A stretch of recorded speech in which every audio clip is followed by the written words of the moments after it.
Hi everyone, Real Life Budget Mom here. If you're new here, welcome. This is my week 3 weekly check-in for the month of January on our budget journey. I'm learning as I make these videos, so I'll go ahead and jump right in. First, we did have some income. My income came in at $184.80.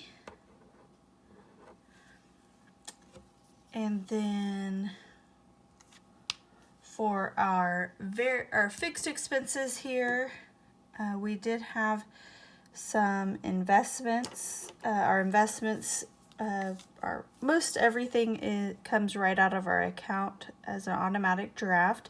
So $100 just as expected. And that goes into some IRAs that my husband and I have. And also our life insurance that came out this past week. So that was $76.50.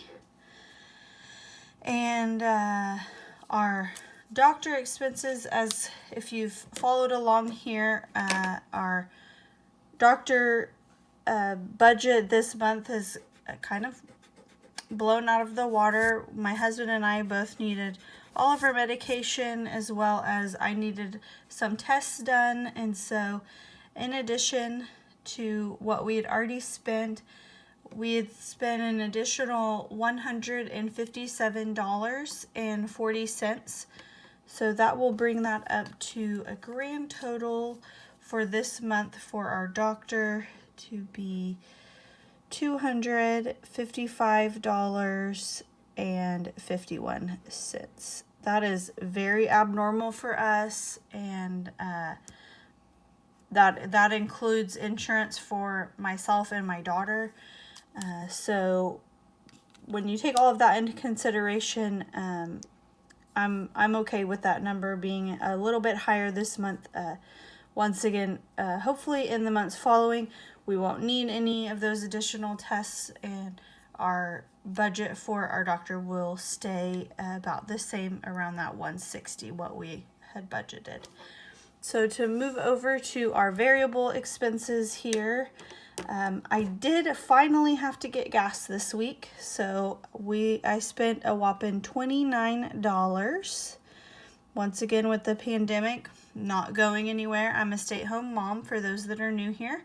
So I don't drive much. My husband has a company vehicle, so that gas is provided to him. So we just don't use much. So that's great. I'll go ahead and write that in pencil, because there's a likelihood that I might need to get some more gas before the month ends. Probably not, but we'll just see. And then our grocery budget, it seems to always go up every week, as we do like to eat. So I had written that in pencil, the $256.20. That's what we'd spent so far this month for January. And we spent an additional $66.68. So for the grand total this month for groceries is so far $322.88. Now, I do meal plan every week, and I have gotten groceries already and have my meal plan for the next week and the final week of January. So I don't expect that number to change and us to spend any more, which makes me really happy, because we are under our budgeted $400. So that's great. That's usually where we overspend, is in our groceries. But as you can see, we've overspent in some other areas. So kind of just all balances out and comes out in the wash.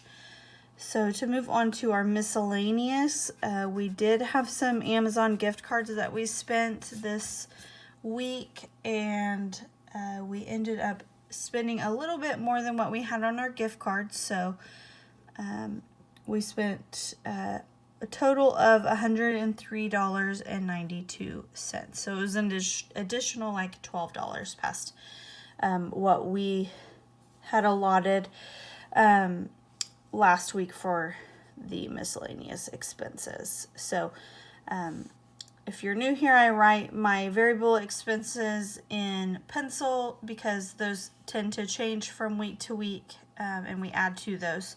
So this is my whole budget for the month of January, and that is all I have. Once again, we are a family of 3, my husband and I, and we have a 1.5-year-old daughter. I am a stay-at-home mom. I'm very blessed to be able to do that, and my husband works outside of the home. His income is very steady every month. My income, I'm able to work on the computer, and it is seasonal, so my income varies a lot from month to month. So my busy season is more towards like the start of school, and so if you follow along our journey until July, August, then you'll start to see that my income will go up, and that's how we're able to have this savings account and have this cushion to pull from, because obviously all of our monthly expenses are going to be more than what this income is so far this month. So we do pull from our savings each month that we're short, so that I am able to stay home with our daughter. So if you have any questions, as always, or suggestions, drop them in the comments below. I'd love to hear from you. I love to learn from you, and I hope that you're able to take something away from how I budget and maybe make it work for yourself. And if you enjoy this type of video, go ahead and subscribe, hit like. It helps the YouTube algorithm and helps me know if this content is useful or not. Until next time, see ya.